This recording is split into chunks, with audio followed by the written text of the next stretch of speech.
Olá, pessoal! Voltando aqui para mais uma parte das nossas aulas de citologia agora nós vamos falar um pouco sobre, dando continuidade, né, ao conteúdo sobre ciclo celular, especificamente sobre a meiose, tá? Bem, a meiose, como o próprio nome sugere, ela ocorre naquela etapa da fase M do ciclo, tá? E especificamente em alguns locais, somente em seres eucariontes e pluricelulares, tá? Primeiro.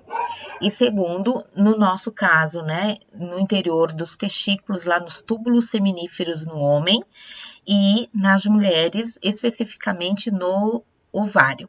Tá? Só nesses dois locais no corpo dos homens, dos humanos, né, que vai acontecer meiose, em nenhum outro tipo de célula, tá? Em nenhum outro tipo de local. Bem, as células que estão presentes nessas duas estruturas são células que foram formadas durante a vida intrauterina e são células como todas as outras resultantes do processo de fecundação, são células somáticas, ou seja, são células diploides, 2N, com 23 pares de filamentos de cromossomos, tá? 23 vindos do pai e 23 vindos da mãe. Quando essas células elas recebem um sinal para que ocorra o processo de divisão celular, tá? Elas vão da mesma forma que nós falávamos quando falamos de mitose, elas vão na fase S, duplicar o seu material genético, na fase G1 e na fase G0, G1 e G2, organizar o seu citoplasma, e elas vão iniciar, então, essa fase como uma célula 2N vezes 2. Tá? Então, aqui, na verdade, a gente tem a etapa necessária para a produção dos espermatozoides e dos gametas femininos, que são os óvulos, que seriam células haploides. Tá? Então, aqui nós temos um pequeno resumo do que é esse processo. Tá? A meiose, ao contrário da mitose, é uma divisão reducional e, como o nome sugere, então você tem uma redução pela metade no número de cromossomos. Então, daqueles 23 pares que são presentes nas células somáticas, a gente vai ter a construção de células com 23 cromossomos apenas, tá? E o que acontece aqui é que nós vamos ter uma célula duplicando seu material genético e entrando em duas divisões celulares consecutivas, ou seja, uma única duplicação do material genético e duas divisões celulares, tá? Isso vai fazer com que, ao final da meiose, nós tenhamos, para cada célula que iniciou o processo, 4 células filhas. Uma célula diploide dá origem a 4 células haploides. Notem que esse processo não seria possível se não tivesse havido essa duplicação inicial aqui, tá? Na mitose, você tem apenas a primeira parte, né? Apenas até essa primeira parte, onde você tem uma célula dividindo-se, uma divisão de DNA, uma multiplicação de DNA e uma divisão de citoplasma. Aqui você tem uma multiplicação de DNA e duas divisões de citoplasma. Tá? Bem, durante a meiose, nós também temos todas as etapas que a gente falou lá na mitose. Nós temos prófase, metáfase, anáfase, telófase e a citocinese. Só que divididas em dois momentos, na chamada meiose 1 e a chamada meiose 2. Tá? A meiose 1 é a parte realmente que reduz o número de cromossomos. Tá? E a meiose 2, ela é comparada com uma mitose normal, tá? A gente já vai entender um pouquinho melhor cada uma dessas características. Antes disso, eu vou mostrar a vocês esse gráfico que demonstra, né, esse potencial reducional que tem a meiose, que inicia, então, por uma célula que apresenta uma quantidade de 2N do seu material genético, né, 23 pares de cromossomos, ou 46, como vocês queiram, que na fase S duplica o seu material genético entra na fase G2 assim, e durante a primeira etapa, na primeira etapa da meiose, você tem uma primeira redução, tá? E depois você continua reduzindo, e ao final da meiose, você vai ter um número de cromossomos limitado à metade do original. Então, aqui era 2N e agora nós só temos o que a gente chama de N, tá? Então, nós vamos falar um pouquinho como é que ocorrem essas etapas aí, tá? Bem, o início é comum, tá? Nós temos duplicação do material genético e a célula que inicia a meiose 1, na etapa que a gente chama de prófase, que é a primeira fase, tá? É uma célula que ainda está com seu material genético duplicado, embora duplicado sobre a forma de cromatina, ainda um núcleo organizado e enovelado de cromatina lá no seu interior, tá? Mas nessa prófase, você vai ter várias etapas que serão essenciais para que você altere o número de cromossomos no final lá da meiose. Então, na prófase 1, tá, da meiose, ela é a mais longa de todas as fases, e ela pode, inclusive, ser subdividida em outras 5 subfases, que é o leptóteno, o zigóteno, o paquíteno, o diplóteno e a diacenese. Tá? Bem, gente, o que eu preciso que vocês entendam aqui? Muito mais do que nomes, eu vou repetir novamente, é que vocês consigam entender a lógica das coisas que acontecem, tá? Então, realmente, tem professores, por exemplo, eu dou aula para o ensino superior, né? Então, quando a gente vai fazer o vestibular, a gente precisa de todos esses nomes aí. A gente obrigatoriamente precisa saber disso, porque vai cair uma questão. O que acontece no leptóteno? O que acontece no zigóteno, no paquíteno, no diplóteno? Mas aqui, gente, a gente precisa muito mais do que essas informações. A gente tem que realmente entender. Tá? Então, em geral, o que eu realmente necessito é que vocês entendam a lógica do processo, tá? Depois os nomes, se um dia vocês precisarem, eu preciso saber quando é que acontece aquele negócio de transmutação, de crossing over. O Google, gente, Oráculo do Saber, né? Vai responder para vocês se vocês não lembrarem. Mas é importante que vocês saibam o que acontece. Então, vamos lá? Tá? Então, começa da mesma maneira que aconteceu lá na mitose. Aquela célula ainda, né, com o seu núcleo organizado, com os cromossomos já duplicados, sim, mas ainda sob a forma de cromatina, que tem que iniciar o processo de espiralização. Então, até o final dessa prófase, nós vamos ter que ter, sim, né, uma ausência da carioteca, e nós vamos também ter que ter os cromossomos organizados, bem organizados, tá? Bem compactados, formando visíveis, inclusive, certo? Só que durante esse processo, no caso da meiose, nós vamos ter uma coisa que não acontecia lá na mitose. Lembra que eu falei que nós sempre temos duplinhas de livros de receitas, que um que veio do pai e um que veio da mãe, que um é backup do outro, que eles são iguais? Tá?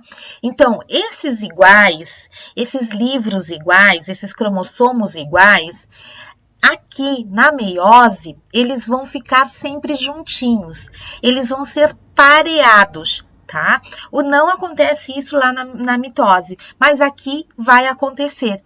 Então, durante o momento que vai estar tendo aquela condensação e a formação dos cromossomos, a gente vai visualizar que esses pares, que são chamados cromossomos homólogos, porque eles têm exatamente o mesmo conteúdo de receitas, eles vão começar a formar essas estruturas que a gente chama de tétrades, tá? Ou cromossomos, eles ficam grupinhos, né? O que eu recebi do pai duplicado e o que eu recebi da mãe duplicado, tá? Quando isso acontece lá no paquíteno, tá? Eles começam a ficar próximos e em seguida eles ficam tão próximos, mas tão próximos, que eles acabam, como eles ainda estão grandes, eles acabam formando essas estruturas que a gente chama de quiasmas, que é como se fosse uma cromátide de um cromossomo homólogo se unisse a cromátide do outro cromossomo homólogo, tá? E formasse esses emaranhados assim. Isso permite que aconteça uma quebra nessas regiões cromossômicas. Essas quebras são completamente aleatórias. Existem regiões que são mais, digamos, sensíveis a elas do que outras dentro dessa sequência de nucleotídeos que formam o DNA, tá? Do cromossomo, mas é de maneira aleatória. Então, podem ser pequenos pedacinhos ou grandes pedaços. E o que vai acontecer é que você vai ter troca desses pedaços entre os cromossomos iguais, tá? Então, notem, vamos imaginar que aqui o vermelhinho eu tinha recebido da minha mãe e o verdinho do meu pai. Eles formaram essa tétrade, né? Essa união entre os dois homólogos, duplicados e pareados. E aí, sofreram esse emaranhamento das suas cromátides, houve a quebra e eles trocaram pedacinhos entre eles. Tá? O que acontece? Isso é chamado de crossing over ou permutação. Na prática, isso significa o quê? Só para vocês entenderem um pouquinho. Imagine a situação que eu tenho nesses dois cromossomos, tá? A receita para a cor dos meus olhos. Vamos imaginar. Tá? Então, eu tenho receita para cor de olho e receita para cor de olho. Entretanto, que eu recebi do meu pai e no que eu recebi da minha mãe. Mas pode, gente, haver variações nessas receitas. Do meu pai eu recebi a cor de olho escura, da minha mãe eu recebi a cor de olho clara.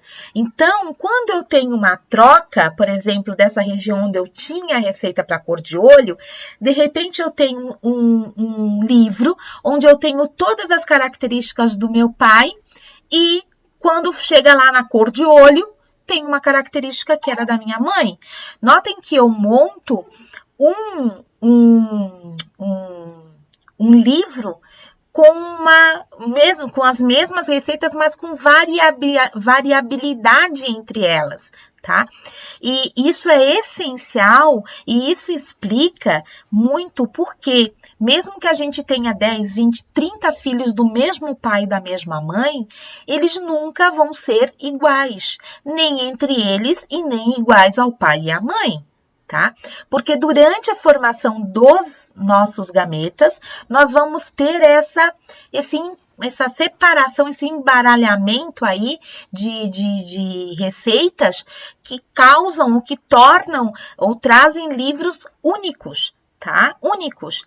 Alguns filhos são muito parecidos com o pai, outros muito parecidos com a mãe, outro uma mistura muito deles, um filho é muito parecido com o outro, né? Mas nunca vão ser iguais, tá? Então, esse processo que acontece já na primeira etapa da meiose é essencial para a variabilidade genética que nós vemos nos seres pluricelulares, como é o nosso caso, né? Milhões e milhões de pessoas que apresentam uma individualidade genética, graças à presença dessa estrutura, desse momento, que é o crossing over, que acontece especificamente no que a gente chama de diplóteno. Tá? Então, no diplóteno, você vai ter a quebra, a permuta e a soldagem dessas cromátides irmãs, tá? Fazendo essa reorganização de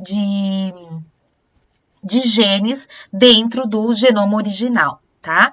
E assim a gente termina, na verdade, tá? A chamada prófase 1. Tá? Na prófase 1, você então tem ao final uma última etapa chamada de diacinese, tá? Onde você tem os cromossomos homólogos já organizadinhos, né? Já com o crossing over fechado, tá? E que agora vão ser posicionados na região central da célula. Então, lembrar aqui que esse processo do crossing over, ele é regulado no sentido de que tem localização nos cromossomos que são mais comuns de acontecerem quebras do que outras, tá? Regiões mais acessíveis geralmente são chamadas de hotspots e regiões mais raras de ocorrência são chamadas de cold spots, tá? Bem, outra coisa importante, tá? É que, então, no finalzinho, tá? A gente vai ter o processo acontecendo da metáfase. O que acontece na metáfase? Na metáfase, aqueles cromossomos bem já com crossing over. Em todos os cromossomos vai ter crossing over? É aleatório, a gente viu, né? Então, pode ser que sim, pode ser que não. Pode ser que quebre em mais de um lugar, pode ser que quebre em um único lugar, tá? Pode ser que quebre nas duas cromátides ou apenas numa. Isso é aleatório. Mas no final, nós vamos ter início da metáfase. Na metáfase 1, nós vamos... Meta, lembra que é centro. Nós também vamos ter os cromossomos centralizados. Mas ao contrário do que aconteceu lá na mitose, onde os cromossomos ficavam um embaixo do outro aleatoriamente, aqui, lembra, nós temos as duplinhas. Os cromossomos homólogos vão ficar nessa linha mediana equatorial, tá? Pareados. E aí, aqueles microtúbulos, né? Eles vão se ligar, cada microtúbulo vai se ligar a um cromossomo, tá? E aí, no caso da anáfase, a primeira anáfase, a primeira separação, vai ser uma separação dos cromossomos homólogos. Aqueles que eu recebi da mãe e aqueles que eu recebi do pai. Tá? Então, o que a gente vai ver é uma segregação, uma separação dos cromossomos homólogos pelo encurtamento das fibras de fuso, tá? Não tem divisão aqui do centrômero, tá? Tem a divisão do cromossomo total. Depois que acontece isso, tá? Na anáfase, você vai ter a telófase. O que é a telófase? Lembra, telo significa final, tá? A fase final, onde você vai ter a descompactação desse material genético, a formação da carioteca e, inclusive, também a citocinese, que é a separação dessas duas células, tá? Em seguida a isso, nós vamos ter de maneira rápida ou às vezes um pouco mais lenta, dependendo do caso. Nas mulheres pode demorar, nos homens em seguida. Nós vamos iniciar já a segunda etapa da meiose, que também tem as mesmas fases, prófase, metáfase, anáfase e telófase. Só que aqui elas são chamadas de prófase 2, metáfase 2, anáfase 2 e telófase 2. Tá? O que acontece? Então, notem que aqui eu separei duas células que vão ter cada uma 23 pares de cromossomos, tá? Só que aqui a gente vai ter os cromossomos que vão estar duplicados. Eu não tenho mais o 2N, eu vou ter o N, porque os cromossomos homólogos eles foram separados. Mas cada um desses cromossomos ainda está duplicado, ainda tem as suas cromátides. Tá? Então, é essa célula que inicia a chamada prófase 1, tá? A prófase 2, desculpa. Uma célula que é N vezes 2. Uma célula que não é 2N vezes 2, é N vezes 2, tá? Então, nós vamos iniciar novamente. Essa célula vai perder a sua carioteca, vai compactar aquele cromossomo novamente, vai duplicar o centríolo, vai formar o fuso, tá? Para quando chegar na metáfase, né?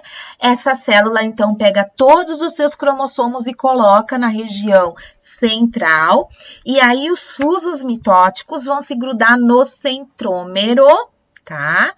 E de cada lado. E exatamente por causa disso, na próxima parte, que é a anáfase, nós vamos então ter a separação das cromátides irmãs, tá? Separando as cromátides irmãs, nós vamos, aos poucos, então, permitir que a telófase 2 aconteça. Então, cada um, aqui o que a gente está vendo, gente? A gente está vendo esse N vezes 2, tá? Se tornando, literalmente, se tornando um N, tá? Nós vamos ter cada uma daqueles cromossomos estão ficando em doses simples, tá? Então, lá no final, nós vamos ter cada uma daquelas células, aqui nós tínhamos duas, vão estar dividindo, essa aqui vai para cá, essa vai para cá, forma duas. Essa aqui forma mais duas, ao final nós temos 4 células. Essas 4 células são células haploides ou células N, tá? Onde você tem, então, N o quê? A metade do número original. Se no nosso caso, o número original era 46, né? Ou eram 23 duplicados. E aqui nós vamos ter 4 células com 23 apenas. Se o número diploide de uma espécie for 44, o número haploide vai ser 22. Se o número for de 60 cromossomos, o número haploide vai ser de 30. Ah, professora, tem números diferentes? Tem. O número diploide, o número de cromossomos numa célula somática ou diploide é característico de espécie para espécie. Cada espécie de organismo vivo que tem célula sexual e célula diploide tem um número específico de cromossomos. Nenhuma outra espécie tem 46 cromossomos, ou melhor, 23 pares de cromossomos como nós, tá? Nenhuma outra, certo? Só nós, tá ok? Então, é espécie específico. Então, o nosso 2N é igual a 46 e o nosso N é igual a 23. Tá? Então, aqui depois vai ocorrer a divisão do citoplasma também, né? A citocinese, e as células cílias vão ter, então, seus cromossomos simples. Vai formar carioteca de novo, o nucleolo vai reaparecer de novo, tudo bonitinho como a gente tinha ou comenta e que espera que encontre numa célula. Tá, gente? Então, aqui nesse último slide, nós temos uma comparação entre esses dois processos. A meiose é um processo muito mais longo, né? Mas as duas estão associadas à divisão de células somáticas. Na mitose, a gente tem uma célula somática produzindo uma outra célula somática, ou seja, uma célula 2N produzindo outras células 2N, uma célula produzindo duas células, tá? Iguaizinhas, clones, né? Então, a gente tem duplicação e depois separação dessas cromátides irmãs, tá? E na meiose, a gente tem uma multiplicação do material genético e 2 divisões celulares consecutivas. Nessa primeira divisão, nós vamos ter o tal do crossing over, que é exclusivo da meiose, né? Que estão associados à variabilidade genética, né? E nós vamos ter também, para que aconteça isso, essa relação entre os cromossomos homólogos. Então, numa primeira divisão, a gente separou os cromossomos homólogos, né? E depois nós dividimos, como numa mitose normal, as cromátides irmãs.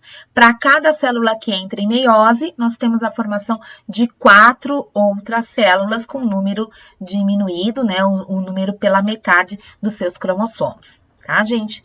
Eu espero que vocês tenham entendido. A meiose é essencial para que a gente entenda todo o processo de gametogênese lá na embriologia, tá? E que será, obviamente, também um outro vídeo que a gente vai comentar um pouquinho. Tá? Então, muito bom estar novamente com vocês. Eu espero ter auxiliado de alguma forma no entendimento desses dois processos tão importantes para a manutenção da vida, da nossa vida, da vida humana no planeta Terra. Tanto o crossing permite variabilidade dentro da meiose, quanto a própria mitose de manutenção de identidade dentro dos nossos tecidos e órgãos, tá? É muito bom sempre estar com vocês. Se vocês gostaram, por favor, deem um like, tá? Se vocês tiverem dúvidas, coloquem nos comentários. Alunos meus, lindinhos e maravilhosos, por favor, no EVA ou no e-mail, tá? Até mais, até o próximo vídeo.